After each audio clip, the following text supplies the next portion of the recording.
Hello everyone, welcome back to our YouTube channel.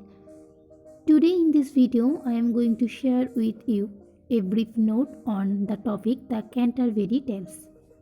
So without delay, let's start. First stanza. Chaucer's The Canterbury Tales is a masterpiece of English literature.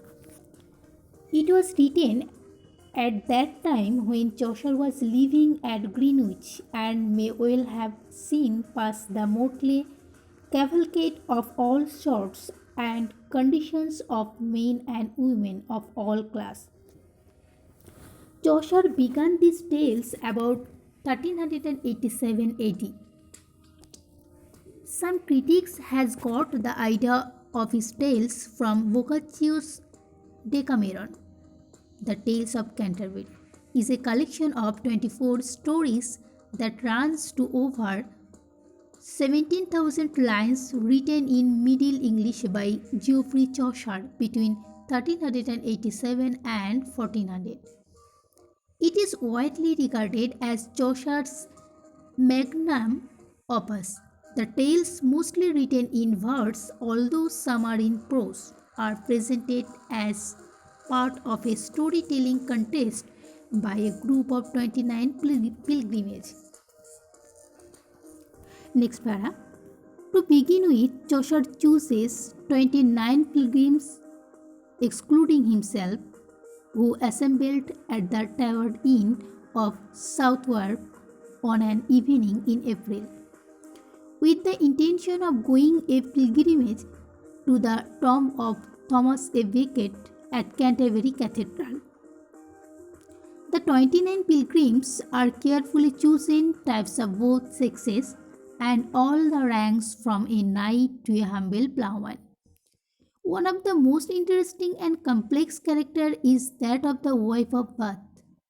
In order to relieve the journey, the host of the inn suggested that they should tell two stories on the way to Canterbury and two on the way back.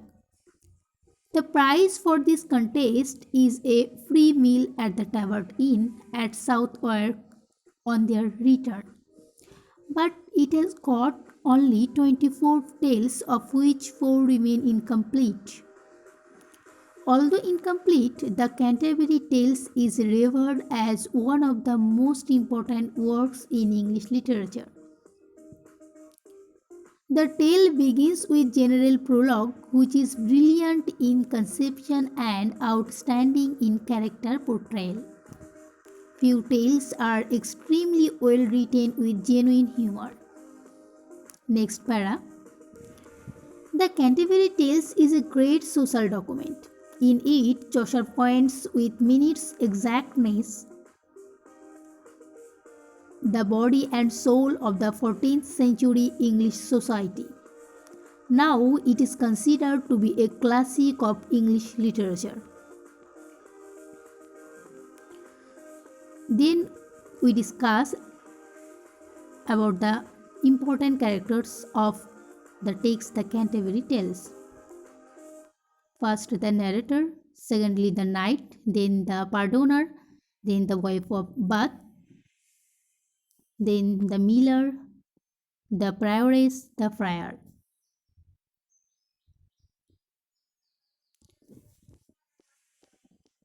The narrator.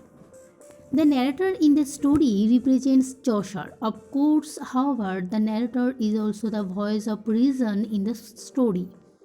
He is the only objective witness in the story because he tells things the way that they are. The knight. The first pilgrim Chaucer describes in the general prologue and the teller of the first tale.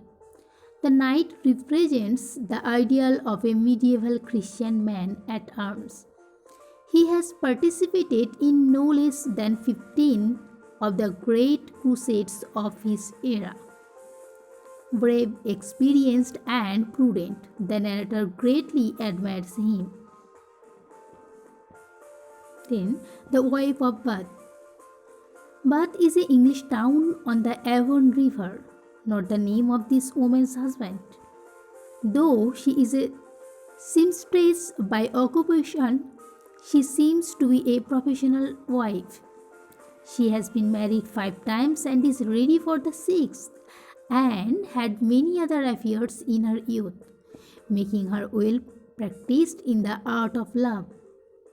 She presents herself as someone who loves marriage and sex, but from what we see of her, she also takes pleasure in rich attire, talking, and arguing.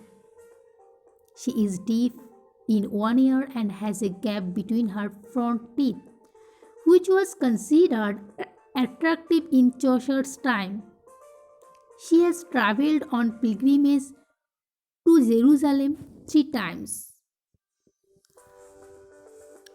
and elsewhere in Europe as well. The wife of Bath has an awe inspiring personality. She is the most complex character among the pilgrims. Then, the miller. The miller fulfills the role in the story of the world weary working man. He is a drunk and an oaf, ripping doors off of their hinges and verbally assaulting the narrator, the knight, and the wife of Bath extensively. He is also a last man, pinning after the wife of Bath as well as the prioress, one of the other females leads in the stories. He is something of the comic relief in the story, interrupting the tales of the narrator and breaking the fourth wall on several occasions. The miller is the hard-working man. He is the common man trying his best to make his way in life. However, with hard-working commonality, he is also prone to the pitfalls of humankind, primarily drunkenness and lust.